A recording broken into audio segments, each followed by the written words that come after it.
to all those seeking vibrant health. It's Dr. Rachel Northern here at the office, and today I'm doing talking about stretches for the next couple of months. I'm going to be talking about stretches on my weekly info. So these are so we can send out to patients. I got the picture upside down, demonstrate this exercise or stretch, I should say, a lot with patients. It's a common one, a common muscle. The piriformis muscle is actually this muscle that's deep in our bone, in our buttock area, and it stretches, from our sacrum down to our hip in the back.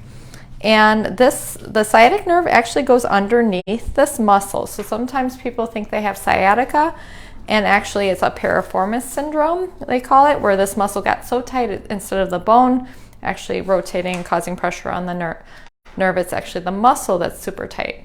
So I give this exercise, or stretch I should say, to a lot of patients. And so one way to get deep in that muscle is to, if you can sit up in a chair, I tell people try to sit up nice and tall, like give a little chin tuck, cross over the side that you want to stretch, which I'd suggest to do both sides, but the worst side first, and go and just keep your spine straight and just go straight down.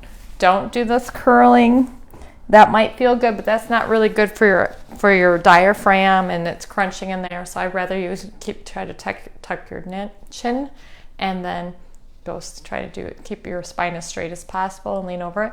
And then find it to where you feel a good stretch in there. And I just recommend to hold that for about 15 to 20 count, because that's what research says. It takes that long to really get a good stretch for it to be effective. And then come back up, and then, like I said, always try to do both sides. I always like people to do things symmetrically and come down. Now I have some people who have knee issues, and we're going to talk about that in a second.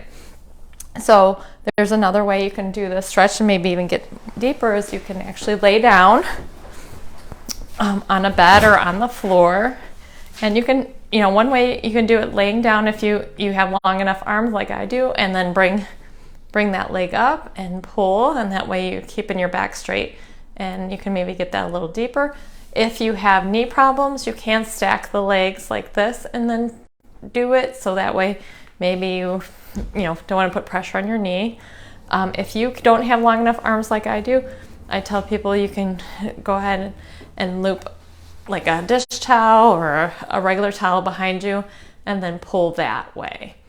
That might be a better way, and you might be able to get a different stretch. Again, try to do both sides so that you get a good stretch on both sides. And then I want you to keep that neck, don't be curling up. Try to keep that head flat on the table. And down, again, both of them, try to hold that for at least 15 to 20 seconds. Any stretch you do, you should take that long.